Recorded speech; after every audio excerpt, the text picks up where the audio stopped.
나이 들, 잃는 것이 아닌 얻는 것.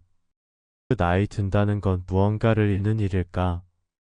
나이 든다는 것은 정말 무언가를 잃는 일일까? 사람들은 흔히 말한다. 젊음을 잃고 체력을 잃고 기회를 잃는다고. 미디어는 끊임없이 안티에이징을 외치고 사회는 젊음을 최고의 가치로 여긴다. 하지만 정말 그럴까? 50을 넘어서며 나는 다른 진실을 발견했다. 거울 속 얼굴은 분명 달라졌다. 눈가에 잔주름이 생겼고 머리에는 흰머리가 섞였다. 하지만 그 얼굴에서 나는 이상한 평온함을 발견했다. 젊을 때의 불안하고 초조한 표정 대신 무언가 깊이 이해한 사람의 온화함이 있었다. 나이 듦이란 무언가를 잃는 과정이 아니라 오히려 진짜 소중한 것들을 얻어가는 과정이 아닐까? 경험이라는 보물을 얻고 지혜라는 선물을 받고 여유라는 축복을 누린다. 젊을 때는 보이지 않던 것들이 보이고 들리지 않던 것들이 들린다. 바쁘게 달리느라 놓쳤던 삶의 작은 기쁨들을 비로소 발견한다. 이 글을 쓰는 이유도 그 때문이다. 나이 듦을 두려워하는 이들에게, 그리고 이미 나이 들어가고 있는 우리 모두에게 말하고 싶다. 나이 듦은 끝이 아니라 새로운 시작이라고. 잃는 것이 아니라 얻는 것이라고. 그렇게 생각하고 나니 오늘 하루가 어제보다 더 소중하게 느껴진다. 거울 속 주름에게 말을 걸다. 안녕, 오늘도 조금 더 늘어났네. 매일 아침 거울 앞에서 나는 주름들과 인사를 나눈다. 처음에는 이런 나 자신이 우스꽝스러웠다. 누가 주름과 대화를 나누나? 하지만 이제는 자연스럽다. 아니, 필요하다. 몇 년 전만 해도 거울 보기가 두려웠다. 언제부터인가 눈가에, 입가에 자리 잡기 시작한 작은 선들이 낯설고 슬퍼서 피하고 싶었다. 화장품 매장에 가서 주름 크림을 바르고 마사지를 받고 온갖 노력을 다했다. 그런데 주름은 여전히 거기 있었다. 매일 조금씩 더 깊어지고 있었다. 어느 날 문득 깨달았다. 내가 주름과 싸우고 있는 동안 정작 그 주름들이 무엇을 말하려 하는지는 들어보지 않았다는 것을. 눈가의 주름은 내가 얼마나 많이 웃었는지를 보여주고 있었다. 아이들과 함께 웃고 친구들과 함께 웃고 때로는 혼자서도 웃었던 그 모든 순간들의 증거였다. 이마의 주름은 내가 얼마나 깊이 생각했는지를 말해주고 있었다. 밤새 아이 걱정에 잠 못 이루던 밤들, 인생의 중요한 결정을 앞두고 고민했던 시간들, 책을 읽으며 세상을 이해하려 노력했던 순간들의 흔적이었다. 입가의 주름은 내가 얼마나 많은 말을 했는지를 보여주었다. 사랑한다는 말, 괜찮다는 위로, 고맙다는 인사, 미안하다는 사과. 그 모든 말들이 모여서 지금의 주름이 되었다. 이제 나는 거울 속 주름들을 보며 생각한다. 이것들이 바로 내가 살아온 시간의 지도이고 내가 겪어온 감정들의 연대기라는 것을. 주름은 단순한 나이의 증거가 아니라 내 인생의 이야기 그 자체였다. 그렇게 생각하니 거울 보는 시간이 두렵지 않고 오히려 소중해졌다. 두 번째 이야기, 나는 여전히 처음을 겪고 있다. 50이 넘어서도 60이 넘어서도 나는 여전히 처음을 겪는다. 이상한 일이다. 나이가 들면 모든 것이 익숙해지고 새롭게 경험할 것들이 줄어들 거라고 생각했는데 전혀 그렇지 않다. 오히려 더 많은 처음들이 내 앞에 펼쳐져 있다. 작년에 처음으로 요가 수업에 참여했다. 20살, 30살 젊은이들 사이에서 몸을 구부리고 펴는 것이 처음에는 어색했다. 하지만 점점 내 몸의 소리에 귀 기울이게 되었고 호흡이 마음을 진정시킨다는 것을 처음 알게 되었다. 젊을 때는 몸을 혹사시키기만 했는데 이제 와서야 뭔가 대화하는 법을 배우고 있다. 지난달에는 처음으로 혼자 여행을 떠났다. 남편도 아이들도 없이 온전히 나만을 위한 여행이었다. 처음에는 혼자라는 게 어색하고 외로웠다. 하지만 며칠 지나니 이런 자유로움이 있다는 걸 깨달았다. 아무에게도 눈치 보지 않고 보고 싶은 것을 보고 먹고 싶은 것을 먹고 가고 싶은 곳에 가는 것. 이런 순수한 자유를 누려본 것이 처음이었다. 최근에는 그림을 그리기 시작했다. 평생 그림과는 거리가 멀었던 내가 붓을 들고 있으니 신기하다. 처음 그린 그림은 엉망이었다. 하지만 색을 칠하고 선을 그어가며 마음이 차분해지는 것을 느꼈다. 완성도는 중요하지 않았다. 그리는 과정 자체가 선물이었다. 손자와 나누는 깊은 대화도 처음이다. 아이였던 그 아이가 이제 철학적인 질문을 던지고 나는 그 질문에 답하려 노력한다. 할머니는 왜 살아요? 라는 질문에 대답하면서 나 자신도 삶의 의미에 대해 다시 생각해보게 된다. 처음 읽어보는 분야의 책들도 있다. 젊을 때는 실용서만 읽었는데 이제는 철학책, 시집, 에세이를 읽는다. 이해되지 않는 부분이 많지만 그것조차 새로운 자극이다. 나이 들면 모든 것이 익숙해지는 과정이 아니라 오히려 새로운 경험들의 문이 열리는 과정이었다. 느려졌지만 깊어졌다. 걸음은 분명히 느려졌다. 예전처럼 빨리 걸을 수도 없고 계단을 뛰어오를 수도 없다. 하지만 이상하게도 불편하지 않다. 천천히 걸으면서 예전에는 보지 못했던 것들을 보게 되었기 때문이다. 길가의 작은 꽃들, 나무 사이로 스며드는 햇살, 바람에 흔들리는 나뭇잎의 소리. 빨리 걷느라 놓쳤던 모든 것들이 천천히 걸으니 보인다. 급한 일이 있어서 빨리 가야 할 때도 있지만 대부분의 시간은 여유롭게 걸을 수 있다. 그리고 그 여유로운 걸음 속에서 삶의 진짜 풍경을 만난다. 말도 줄어들었다. 젊을 때는 할 말이 많았다. 내 생각을 설명하고 내 감정을 표현하고 내 의견을 주장하느라 바빴다. 하지만 이제는 침묵의 가치를 안다.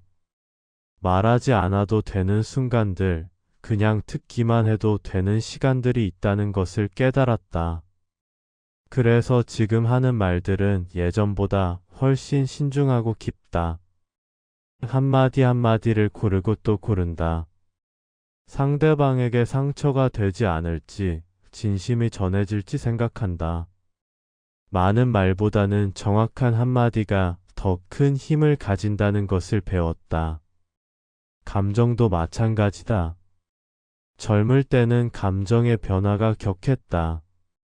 기쁠 때는 하늘을 날듯 기뻤고 슬플 때는 세상이 끝난 것처럼 슬펐다. 화가 날 때는 폭발할 것 같았고 사랑에 빠지면 온 세상이 장밋빛이었다. 이제는 감정의 진폭이 줄어들었다. 하지만 그 대신 깊이가 생겼다. 기쁨은 조용하지만 오래 지속되고 슬픔은 격하지 않지만 깊이 스며든다. 화도 금방 풀어지고 사랑은 열정보다는 깊은 애정에 가깝다. 이런 변화를 처음에는 나이가 들어서 둔해진 것이라고 생각했다. 하지만 아니었다. 감정이 무뎌진 것이 아니라 성숙해진 것이었다. 젊을 때의 감정이 폭포처럼 격하게 떨어지는 것이라면 지금의 감정은 깊은 호수처럼 잔잔하지만 깊다. 속도는 늦어졌지만 그 대신 깊이를 얻었다. 그리고 깊이야말로 나이가 주는 가장 큰 선물 중 하나라는 것을 깨닫는다. 사람을 놓아주는 용기. 젊을 때는 모든 사람과 좋은 관계를 유지해야 한다고 생각했다. 싫은 사람이 있어도 참았고, 상처를 주는 관계여도 끝까지 붙잡고 있었다. 혹시 내가 잘못 생각하는 건 아닐까? 시간이 지나면 나아질 거야. 라고 스스로를 달랬다. 특히 오래된 친구들과의 관계에서 그랬다. 학창 시절부터 알았던 친구, 직장에서 함께했던 동료, 동네에서 만난 지인들. 시간이 흐르면서 서로 다른 길을 걷게 되었고, 가치관도 달라졌지만, 오래된 관계라는 이유만으로 억지로 만나곤 했다. 만날 때마다 피곤했다. 진짜 하고 싶은 이야기는 할 수 없고, 겉으로만 웃으며 안부를 묻고 답했다. 돌아오는 길에는 항상 허탈했다. 왜 만났을까? 다음에는 안 만나야지 하면서도 또 만나곤 했다. 변화는 천천히 찾아왔다. 어느 날 문득 깨달았다. 억지로 유지하는 관계는 나에게도 상대방에게도 도움이 되지 않는다는 것을, 서로에게 독이 되는 관계라면 과감히 정리하는 것이 더 건강하다는 것을. 첫 번째로 정리한 것은 늘 불평불만만 늘어놓는 친구였다. 만날 때마다 남편 욕, 자식 욕, 세상 욕만 했다. 처음에는 위로해 주려 했지만 몇 년째 똑같은 이야기의 반복이었다. 조언을 해도 듣지 않고 변화하려는 노력도 없었다. 만나고 나면 나까지 우울해졌다. 용기를 내서 만나는 횟수를 줄였다. 처음엔 서운해했지만 시간이 지나니 서로 편해졌다. 억지로 만나지 않으니까 그 친구도 나에게 짐이 되지 않을 수 있었고, 나도 에너지를 다른 곳에 쓸 수 있었다. 두 번째로 정리한 것은 늘 비교하고 경쟁하는 사람들이었다.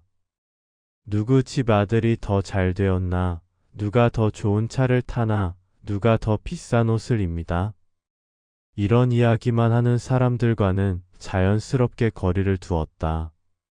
그렇게 사람들을 정리하고 나니 정말 소중한 사람들만 내 곁에 남았다.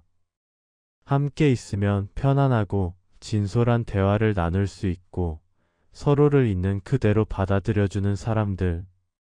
이런 사람들과의 관계는 더욱 깊어졌다. 자식과의 거리 존중으로 채우기.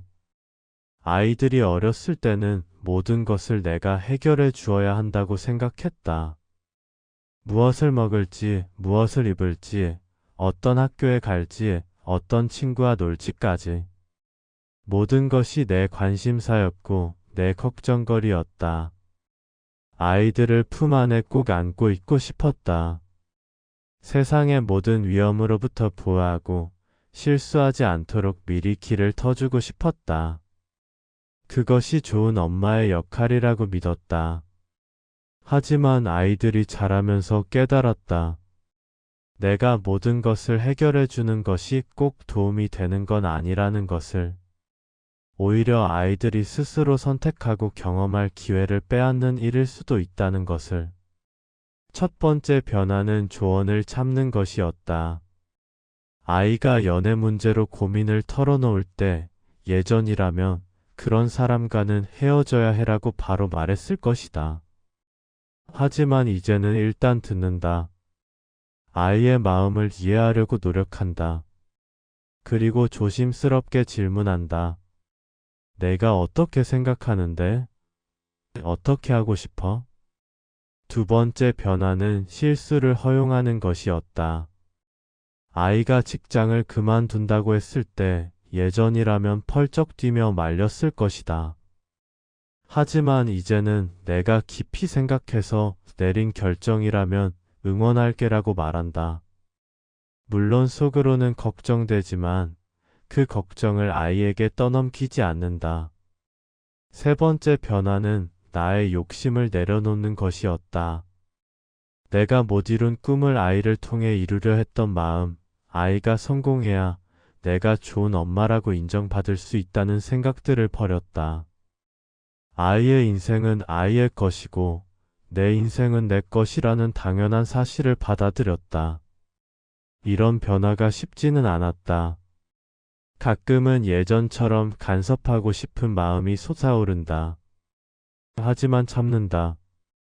그리고 그렇게 한 발짝 물러서서 바라본 아이들이 더 아름답다는 것을 발견했다.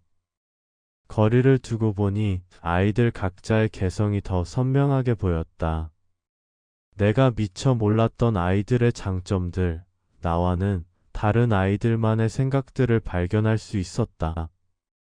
그리고 무엇보다 아이들이 나를 더 편하게 여기게 되었다. 예전처럼 숨기거나 피하지 않고 진솔하게 마음을 털어놓는다. 지금 우리 사이에는 새로운 관계가 자리 잡고 있다. 부모.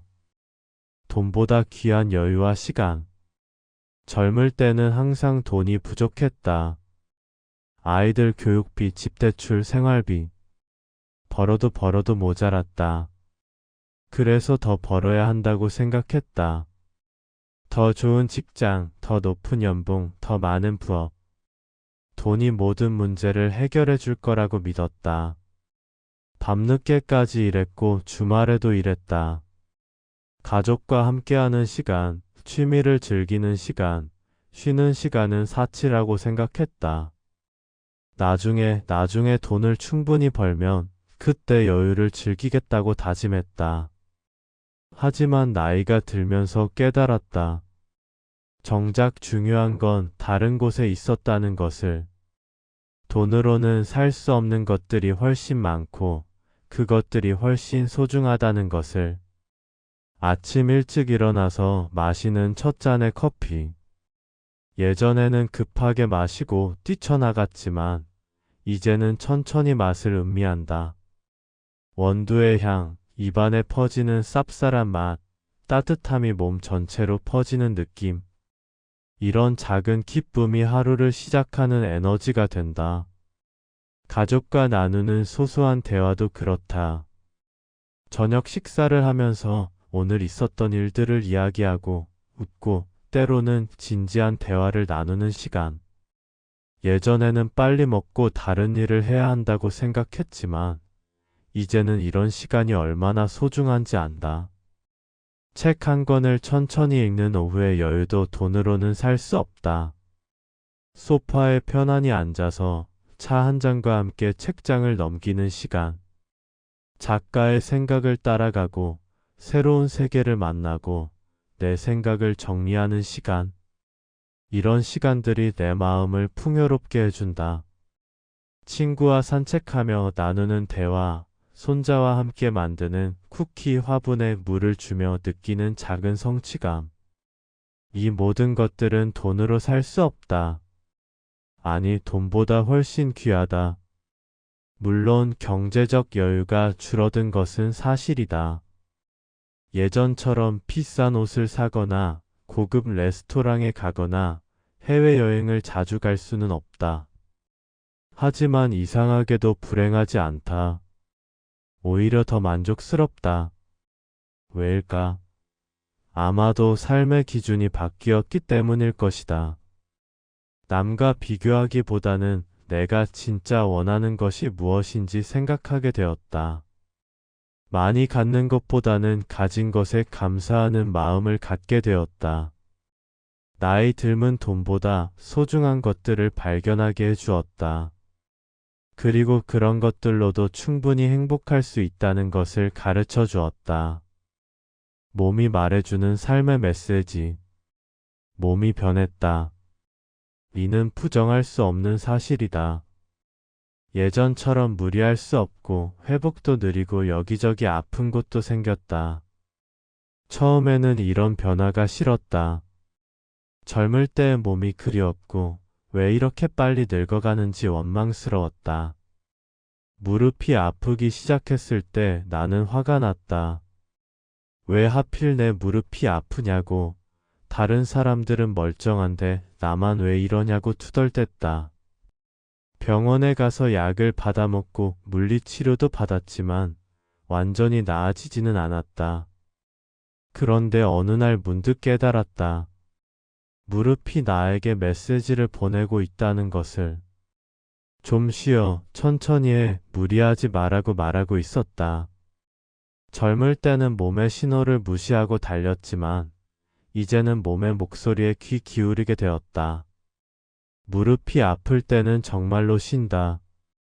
억지로 운동하거나 무리하지 않는다. 대신 따뜻한 찜질을 하고 가벼운 스트레칭을 한다. 그러면 무릎도 고마워하는 것 같다. 통증이 조금씩 줄어든다. 눈이 침침해졌을 때도 마찬가지였다. 처음에는 돋보기를 쓰는 것이 늙어 보여서 싫었다. 하지만 이제는 자연스럽게 받아들인다. 눈이 천천히 봐. 너무 작은 글씨는 피해라고 말하고 있다고 생각한다. 소화도 예전만 못하다. 기름진 음식을 먹으면 속이 불편하고 과식을 하면 며칠 고생한다. 처음에는 맛있는 음식을 마음껏 먹을 수 없다는 것이 서러웠다. 하지만 이제는 몸이 적당히 먹어 건강한 음식을 선택해라고 조언하고 있다고 받아들인다. 이런 변화들을 통해 깨달은 것이 있다. 건강은 당연한 것이 아니라 매일 새롭게 선물 받는 것이라는 점이다. 아픈 곳이 있어도 대부분은 정상적으로 작동하고 있다. 심장은 여전히 뛰고 있고, 폐는 숨을 쉬게 해주고 있고, 위는 음식을 소화시켜주고 있다. 예전에는 몸을 당연하게 여겼다. 아프지 않으면 건강하다고 생각했다. 하지만 이제는 매일 아침 일어날 수 있다는 것, 두 다리로 걸을 수 있다는 것, 두 눈으로 볼 수 있다는 것이 모두 감사한 일이라는 것을 안다. 완벽하지 않은 몸이지만 지금까지 나를 여기까지 데려온 고마운 동반자다. 젊을 때처럼 무리할 수는 없지만 그 대신 몸과 더 친해졌다. 몸의 리듬에 맞춰 살아가는 법을 배웠다. 아플 때는 쉬고 피곤할 때는 잠을 자고 배고플 때는 먹는다. 단순하지만 중요한 진리들이다. 나이 들면 몸과 새로운 관계를 맺어가는 과정이다. 젊음의 몸을 그리워하기보다는 지금의 몸과 평화롭게 지내는 법을 배우는 것. 그리고 그 과정에서 건강의 진정한 의미를 깨닫는 것이다. 내가 나에게 주는 인생 선물. 이제는 남의 눈치를 보지 않는다. 아니, 정확히 말하면 예전만큼 신경 쓰지 않는다. 이 나이에 무슨 이라는 말을 들을까 봐 주저했던 것들을 하나씩 실행에 옮기고 있다. 첫 번째 선물은 꽃이었다. 예전에는 꽃을 사는 것이 사치라고 생각했다. 금방 시들어버릴 텐데 그 돈으로 다른 실용적인 것을 사는 게 낫다고 생각했다. 하지만 어느 날 꽃집 앞을 지나다가 예쁜 튤립을 보고 그냥 샀다. 특별한 날도 아니고 누구를 위한 것도 아니고 순전히 내가 좋아서. 집에 가져와서 화병에 꽂아두니 온 집이 환해졌다. 아침에 일어나서 꽃을 보는 것만으로도 기분이 좋아졌다. 며칠 후 꽃이 시들기 시작했지만 후회되지 않았다. 오히려 그 짧은 시간 동안 내게 준 기쁨이 돈보다 훨씬 값졌다. 그 후로 정기적으로 꽃을 산다. 장미, 국화, 해바라기 계절마다 다른 꽃들을 집에 들인다. 남편은 처음에 돈 아깝다고 했지만 이제는 같이 꽃을 고르러 간다.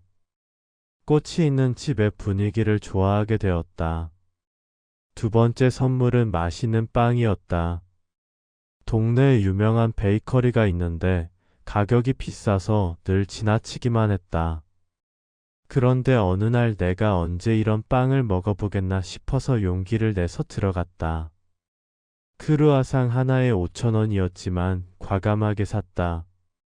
집에 와서 차와 함께 먹는데 정말 맛있었다. 바삭바삭한 겉면과 부드러운 속살, 버터의 고소한 향이 입안 가득 퍼졌다. 이런 작은 사치가 하루를 이렇게 특별하게 만들 수 있구나 싶었다. 세 번째 선물은 새로운 취미였다. 평생 해보고 싶었던 도자기 만들기 수업에 등록했다. 이 나이에 새로운 걸 배워서 뭐 하나 싶기도 했지만 지금 안 하면 언제 하나 싶어서 시작했다. 첫 수업은 엉망이었다. 물레 위에서 흙이 중심을 잡지 못하고 비틀거렸고 내 손은 흙투성이가 되었다. 하지만 신기했다. 내 손으로 무언가를 만들어 간다는 것이 비록 예쁘지는 않지만 내가 만든 그릇이 세상에 하나뿐인 작품이라는 것이. 몇 달 후 첫 작품이 구워져 나왔다. 울퉁불퉁하고 색깔도 고르지 않았지만 그 어떤 값비싼 그릇보다 소중했다. 지금도 그 그릇에 과일을 담아놓고 보면 뿌듯하다. 네 번째 선물은 나만의 시간이었다. 매주 토요일 오전 2시간은 온전히 내 시간으로 정했다. 아무도 방해하지 않는 내가 하고 싶은 것만 하는 시간. 책을 읽을 수도 있고, 음악을 들을 수도 있고, 그냥 멍하니 앉아 있을 수도 있다. 처음에는 이런 시간이 어색했다. 뭔가 생산적인 일을 해야 할 것 같고, 쉬고 있으면 게으른 것 같았다. 하지만 점점 이 시간이 소중해졌다. 일주일 내내 바쁘게 보낸 후 찾아오는 이 2시간이 내 마음을 재충전시켜준다. 나이 들면 비로소 나 자신을 진정으로 사랑하는 법을 배우게 해준다. 다른 사람을 위해서가 아닌 온전히 나를 위한 선물들. 이런 작은 선물들이 모여서 나이 들어가는 삶을 더욱 풍요롭게 만들어준다. 나이 들면 끝이 아니라 다른 시작이다. 이 글을 쓰면서 깨달은 것이 있다. 나이 든다는 것은 정말로 끝이 아니었다. 새로운 계절의 시작이었다. 인생을 사계절에 비유한다면 젊음이 봄이고 중년이 여름이라면 지금은 가을이다. 봄에 화려한 꽃은 없어도 가을에 깊은 단풍이 있고 여름에 뜨거운 열정은 없어도 가을에 성숙한 결실이 있다. 가을이 봄보다 못하다고 말할 수 있을까? 각각의 아름다움이 있을 뿐이다. 봄에는 봄의 좋음이 있고 가을에는 가을의 좋음이 있다. 나이 듦도 마찬가지다. 젊음에는 젊음의 좋음이 있고 나이 듦에는 나이 듦의 좋음이 있다. 젊을 때는 모든 것이 가능할 것 같았다. 꿈도 크고 야망도 컸다. 세상을 바꿀 수 있을 것 같았고 모든 것을 이룰 수 있을 것 같았다. 그런 젊음의 에너지는 분명 아름답다. 하지만 그 시절에는 몰랐던 것들이 있다. 여유의 소중함, 평범함의 아름다움, 작은 것들의 가치. 이제는 거창한 꿈보다는 소소한 행복을 추구한다. 세상을 바꾸려 하기보다는 나 자신과 평화롭게 지내려 한다. 모든 것을 가지려 하기보다는 가진 것에 감사하려 한다. 이런 변화를 체념이라고 말할 수도 있지만 나는 지혜라고 생각한다. 나의 듦을 받아들인다는 것은 포기가 아니라 수용이다. 내가 통제할 수 없는 것들에 대해서는 받아들이고 내가 할 수 있는 것들에 집중하는 것이다.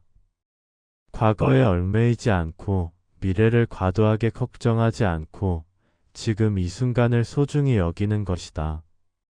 남은 시간이 적다고 조급해하기보다는 주어진 하루하루를 더 소중히 여기게 되었다. 시간의 양이 줄어들었지만 질은 높아졌다. 의미 없는 시간들을 줄이고 정말 소중한 것들에 시간을 쓴다. 사랑하는 사람들과 함께하는 시간, 내가 좋아하는 일을 하는 시간, 나 자신과 대화하는 시간. 젊음이 가진 것이 꿈이라면 나이 듦이 가진 것은 현실을 아름답게 만드는 힘이다. 젊을 때는 언젠가를 기다렸다면 이제는 지금을 산다. 언젠가 여행을 가겠다. 언젠가 취미를 가지겠다. 언젠가 나를 위한 시간을 가지겠다고 미루던 것들을 지금 실행한다. 오늘도 나는 새로운 시작을 맞이한다. 나이 들어가는 나 자신과 함께. 이 여정이 어디로 이어질지는 모르지만 분명한 것은 그 길 위에 아름다운 풍경들이 기다리고 있다는 것이다. 나이 들면 끝이 아니라 다른 시작이다. 그리고 이 시작이 지금까지의 어떤 시작보다도 더 깊고, 더 진실하고, 더 아름다울 것이라고 믿는다.